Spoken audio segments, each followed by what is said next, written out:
So I'm Dr. Naomi Murphy. I'm a clinical and forensic psychologist, and I spent 20 odd years working with people who offend in prison, but alongside that also worked with high performers, trying to make sure that all of their life's well-rounded, not just their work life. How'd you get into prisons? Seems very...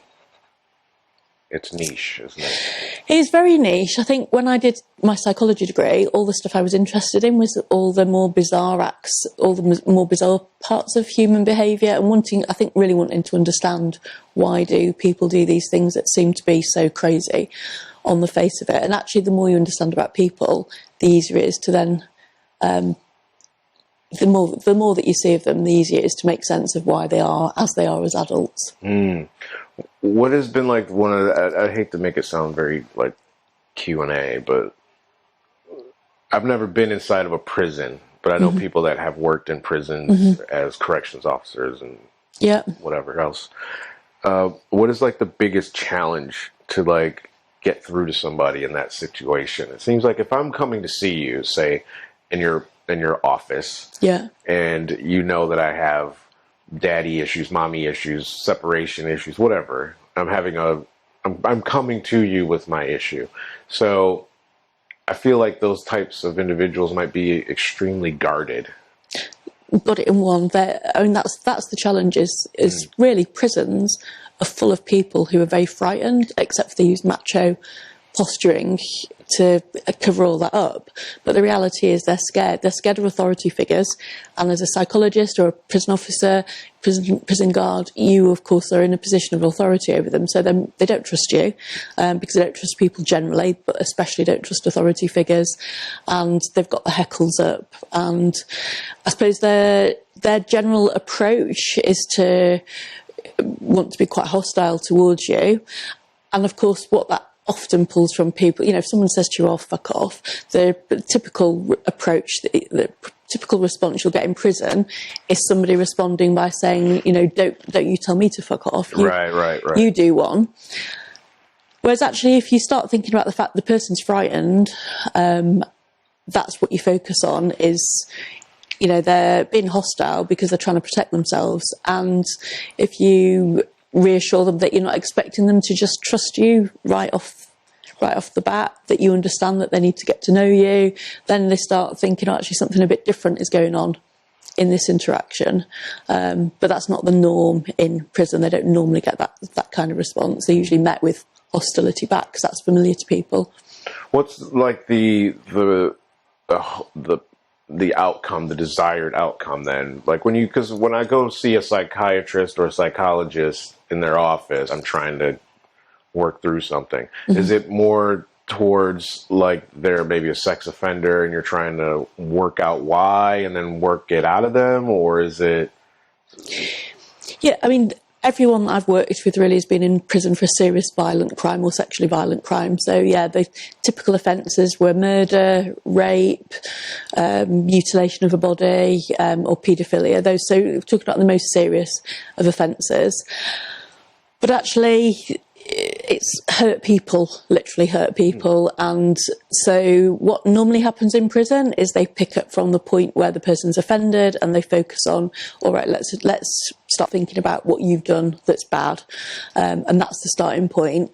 Whereas our starting point, the approach that I took in there to the work that I was doing was to actually try and understand why the person was hurting in the first place.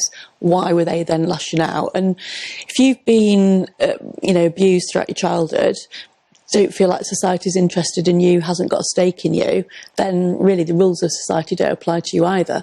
So part of it was about kind of like helping them understand why why they'd set themselves outside of society on the back of childhood, building an alliance with them, and then starting to learn that actually there could be people who could care about them, that could like them, that could try and understand them rather than just reject them and push them away, which has been their experience. Do you have any sort of say over whether or not they get reintroduced into society? Because I know if you talk to some of these people, I'm assuming, obviously, you get a vibe that, okay, this person probably shouldn't be released next month or whatever the case may be because they've not rehabilitated at all, or they've demonstrated something that proves that they might be a risk?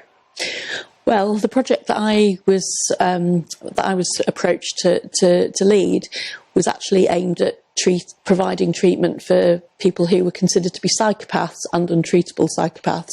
So they were hopeless cases of the British prison system. So they were excluded from any treatment that was available in prison. Lots of them had been living in segregation conditions for years. So that's kind of like 23-hour lockup and only out one individual at a time. They would do 5 years of treatment. At the end of that, they're not going to be released into society. They're all on life sentences, so they have to serve a minimum amount of time in the British prison system, so a tariff that's called. And even if they reach their tariff, they have to then prove that they're not a risk to the public before the parole board would let them out. So when I first started there, we had men who'd like 20 years longer than their tariff inside, sometimes been in segregation for many months or even years. So they're not going anywhere fast. It was a high secure prison, and typically what would happen is the prisoner would work their way down through the levels of security by demonstrating that they've reduced their risk, with people increasingly giving them a vote of confidence and putting a little bit more trust in them. So although we had occasionally had somebody who was serving a determinate sentence where they'd get out automatically, that wasn't the norm for us. The vast majority of people were people who had to jump through a lot of hoops before anyone would trust in them to get out. What has been like the main driver for this psychopathy? Because I mean, if these people are psychopaths and they're experiencing, do you think it's like drugs?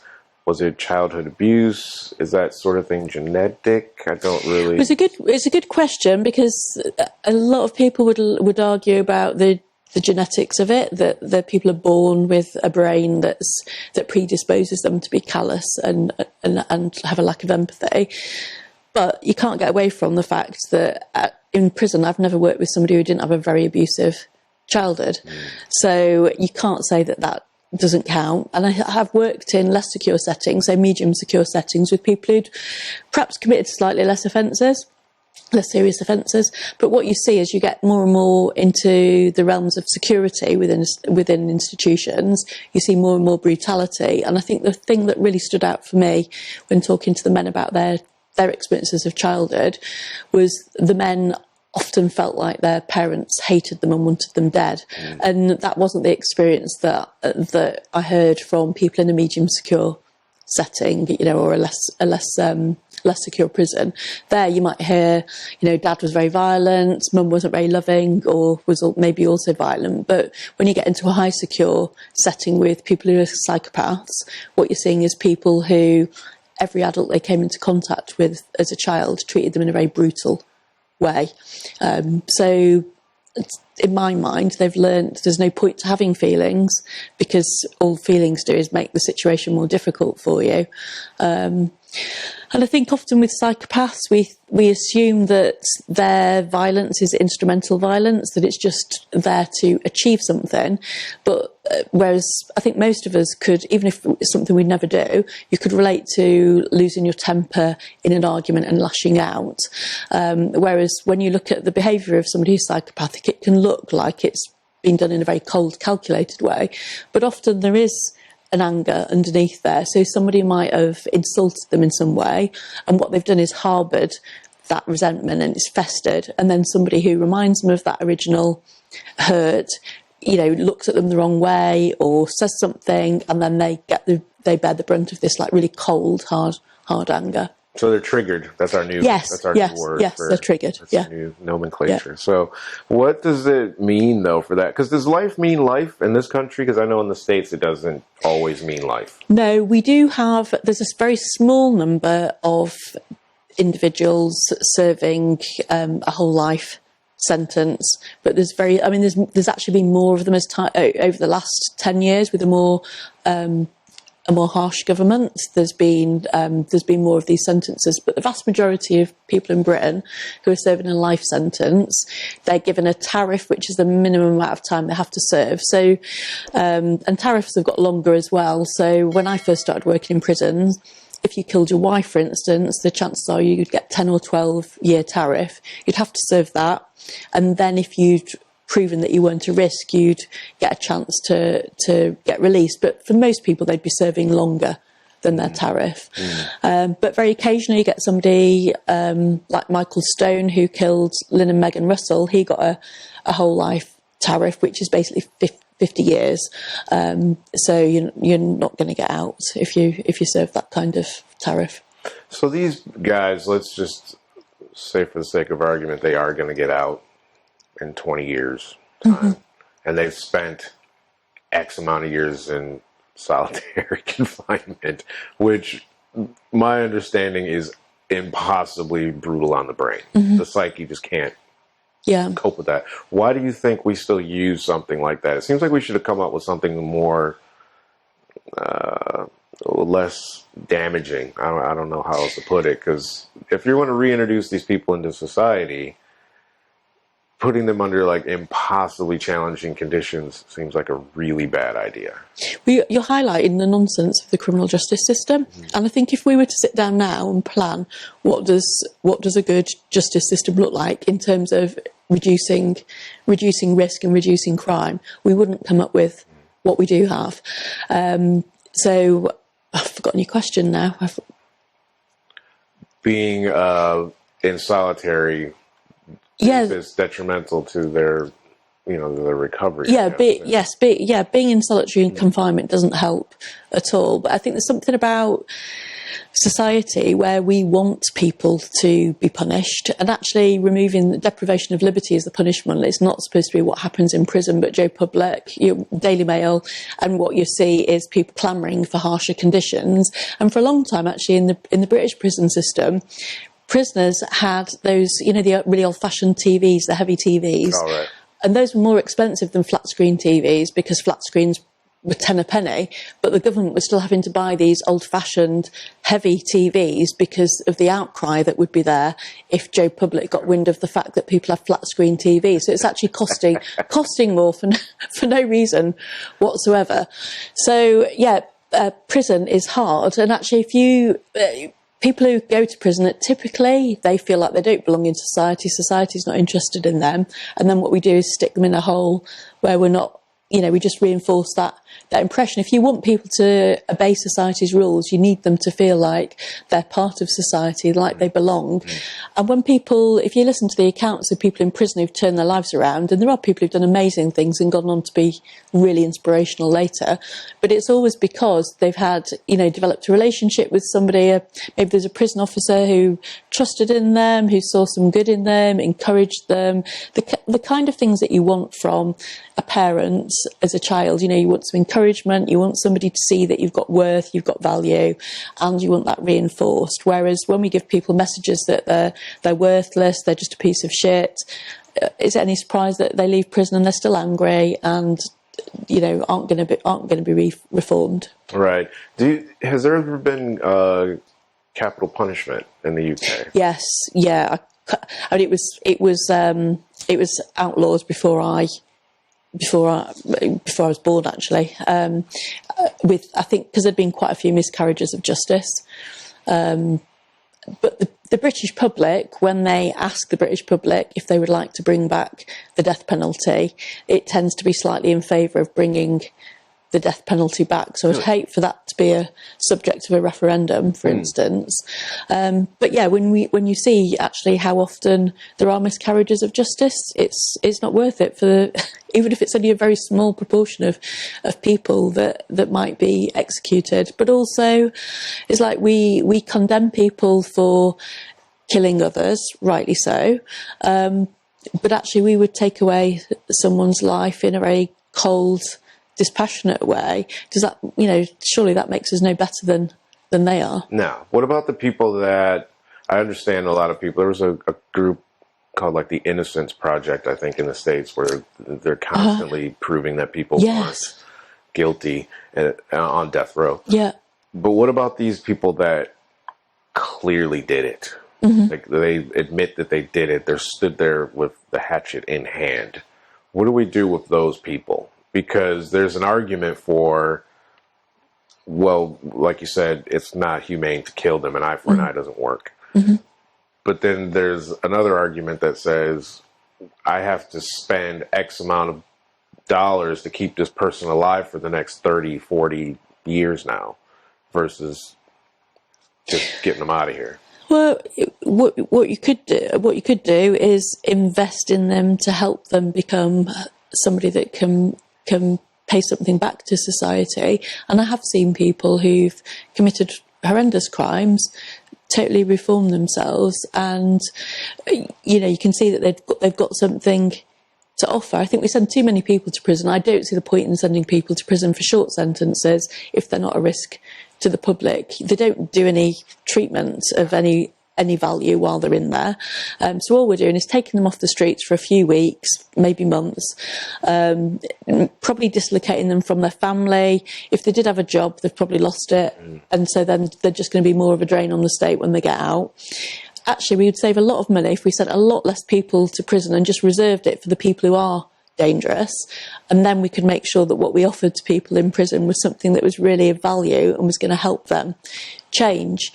But the other thing we know is that restorative justice, where people have to take responsibility in a much more personal way and engage with victims or victims groups, we know that that's actually better for victims than a harsher punishment. Harsh punishments and the death penalty often don't leave the victims satisfied. Actually, it leaves that sense of anger and bitterness there. It doesn't disappear.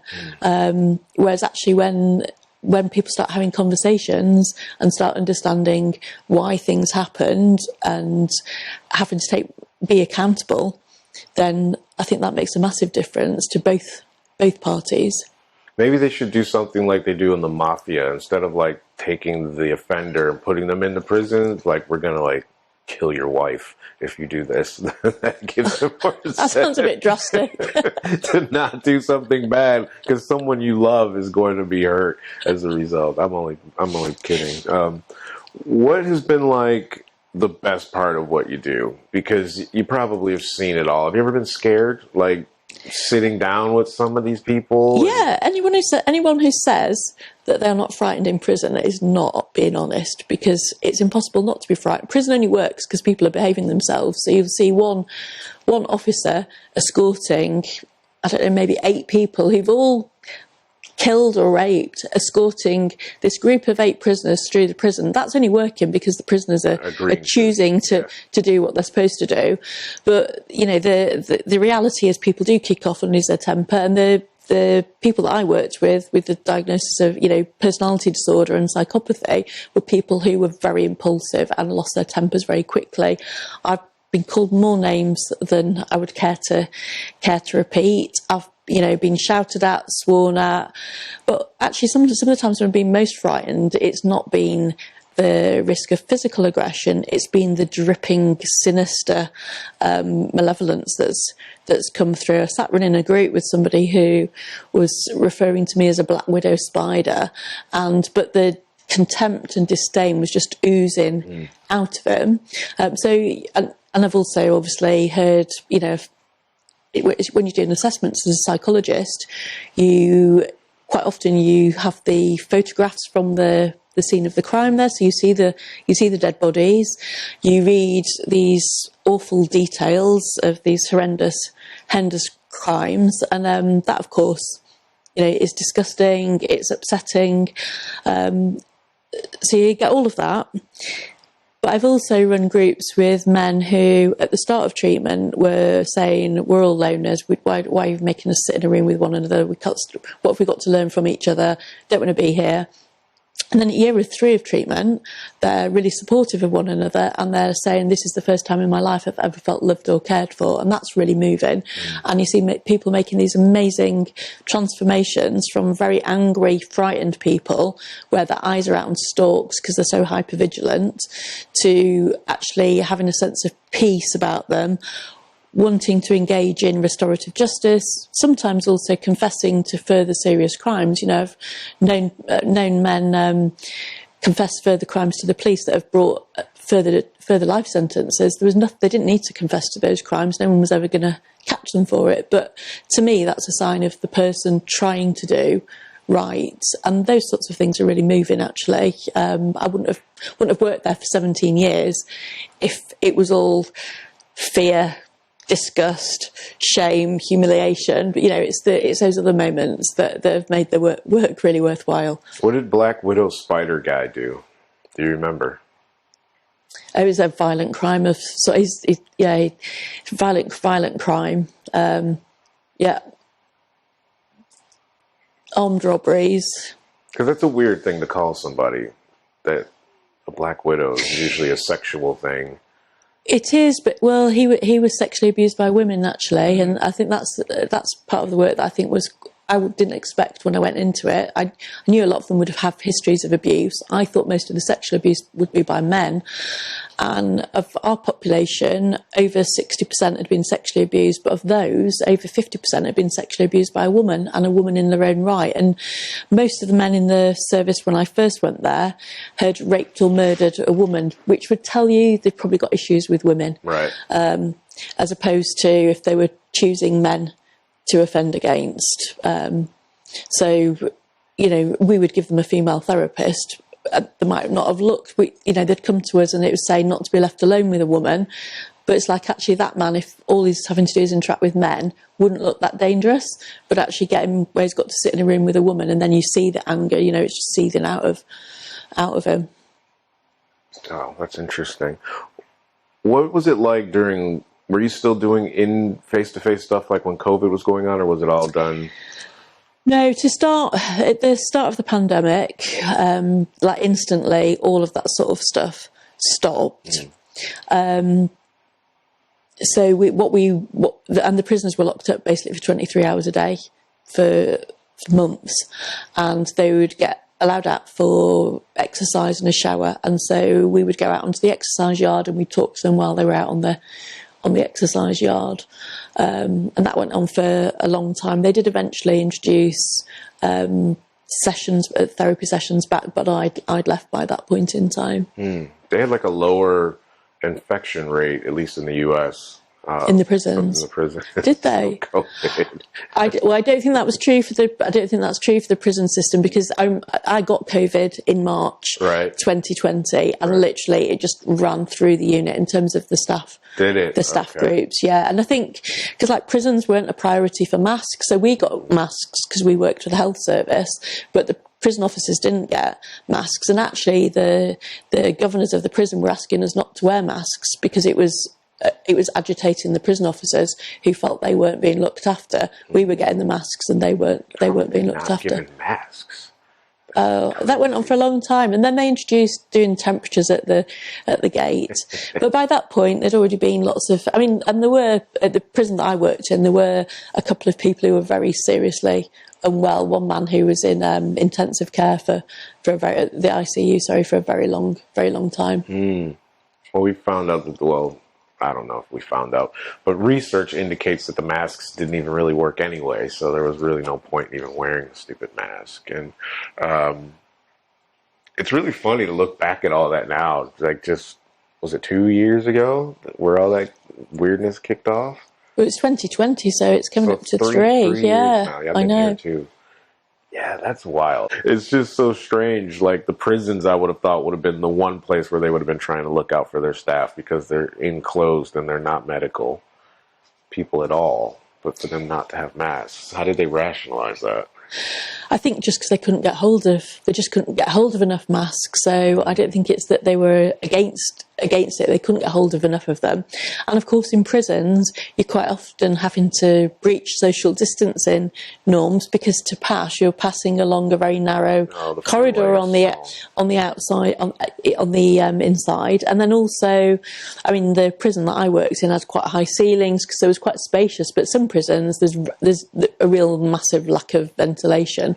When I used to work in Leeds prison, you'd walk in the morning, you could literally smell everyone's morning breath would hit you. It was disgusting, because there wasn't the flow of air. So God knows what it was like working in those sorts of sorts of prisons. And of course, you're having to touch stuff all the time. You're like constantly touching gates and railings. So the idea that you're going to prevent the spread of something that's highly infectious under those kind of conditions, it just... Laughable. Yeah, but the other thing is that, though, that COVID did do, which was helpful, is it actually enabled technology within the prison service. So the prison service is always hidden behind security. That's the obstacle to anything. Whereas, of course, because visitors weren't able to go in to visit, they had to then embrace technology and introduce the equivalent of like a Zoom call for prisoners.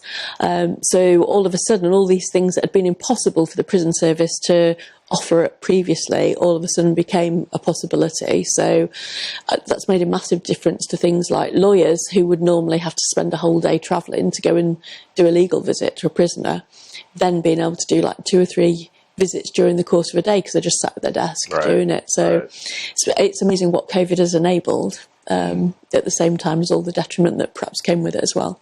Well, all that's going to change anyway with the implementation of artificial intelligence. So we won't have jobs much longer as it is. I'm hoping as a psychologist that my job will, given I'm dealing with emotional currency, which seems a lot harder for AI to get to grips with. But, you can see how online therapy, people are already having therapy from bots where they're engaged in like text chat. So you can see how it's possible. And if a bit like when you want help on a website or whatever, and the bot comes up, you find yourself saying please and thank you, even though it makes not a blind bit of difference because you're talking to a gadget. I always just type agent immediately, like agent. I refuse to talk to the chat bot. Forget it. I was watching something where they had pictures of like people at a party that were AI. They weren't even real, and they looked like real people. Oh, really? Like, they looked like real people, like having fun. But they had, like too many teeth, or like 6, 7 fingers, or something like that. So I don't know. We'll see soon. I don't know how long any of us will have jobs, but hopefully we'll have some sort of creative outlet to express ourselves. You have a podcast. I do have a podcast. It's called Locked Up Living, and it's an exploration of aspects of organisational culture that can be quite toxic and ways to overcome them. How's the podcast going? How long has it been? We started it in January 2021, so we've been going for 2 years, which is amazing because myself and my co-host, both hobbyists, no background in anything to do with audio whatsoever. And I remember posting my first podcast up and thinking, oh my God, I'm going to die of embarrassment. And I would have taken it down if it had just been me. But we've had really nice feedback, got encouraged to submit to the Podcasting Awards last year. And so, yeah, we're still going. And still carry on doing it as long as I'm managing to have conversations that I think are really interesting with nice people. So. I think that's easier for somebody like yourself because it's your job to talk to people. Yes. So to do a podcast is really just talking. I mean, as long as you have something interesting to say, it should be fairly engaging and fluent. It should be. That's because you're an actor and you're comfortable putting yourself out there. But if you're more of an introvert, the visibility can feel very uncomfortable. And so many people that we invite on our podcast are like, oh my God, I can't do this. They're always brilliant, of course, because they've got really interesting things to talk about. But there is a real anxiety for people of being in the spotlight and having that bit of visibility and anxiety about what other people are going to think about what they say. But I kind of think with podcasts, it's a bit like eavesdropping on a really interesting conversation in the you don't expect the conversation to be perfect. It doesn't even really matter, I don't think, if the sound quality dips up and down during the course. Stop it. That's the one important thing about your podcast. That's the bit we can't do very well. So maybe that's my rationalization for it. But no, fix that. There's a podcast that I watch, and the guy's brilliant. Like he's a very smart guy, but he talks about stuff that I'm not hearing anywhere else, right? and his audio is atrocious. Like, I have to turn it off. Like, I can't watch it. Really? It's that bad. Yeah. And it's a shame because I really want to listen to what this guy has to say. And they're using different types of mics, and you can't do that. You can't have somebody on like a Rode mic and then somebody else is on a lapel mic. It doesn't work usually because the levels. As long as you have like a good mixer, you can mix it in, but their sound engineer doesn't know what she's doing. So it does. Well, I'm going to have to pick your brains about my setup then, but it would be helped if I had a better internet connection. Actually, that's the downfall for my my podcast is I can't rely on Zoom maintaining a stable link for the whole time. No, Zoom is tough for the internet in this area is tough.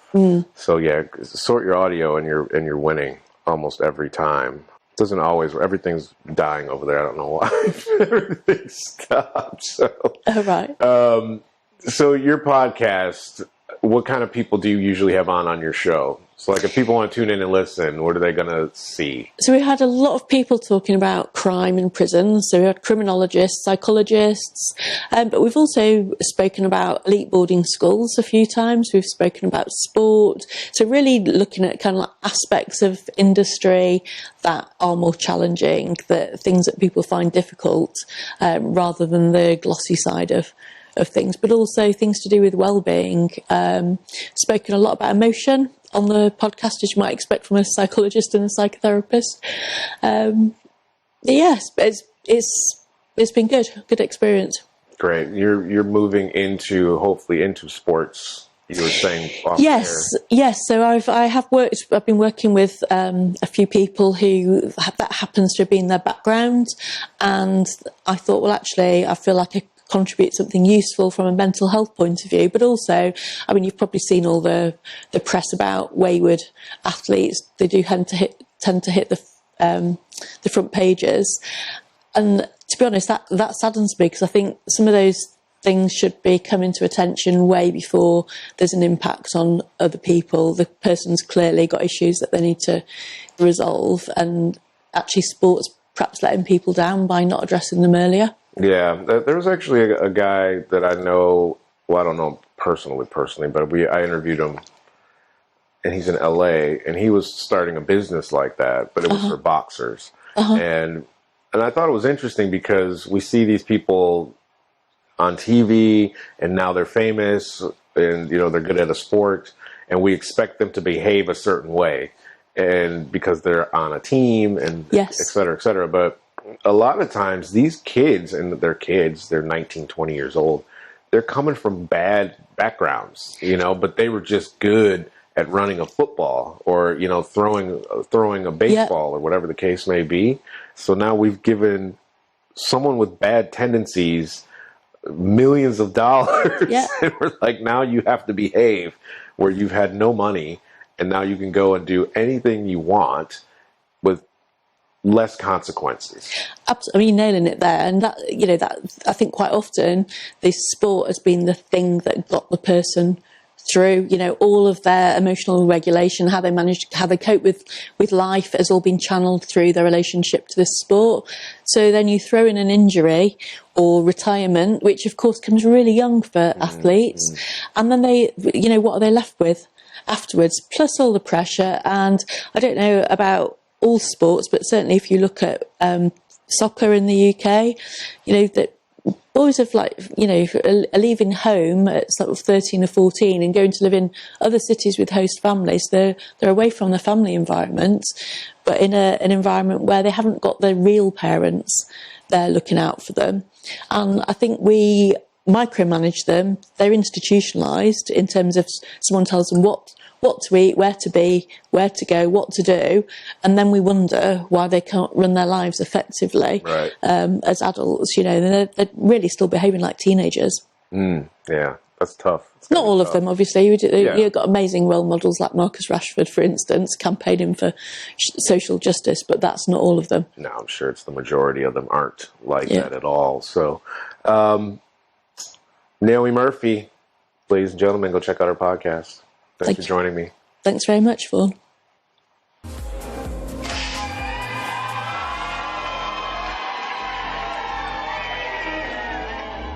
These ones or these ones? Saw an episode of Intervention.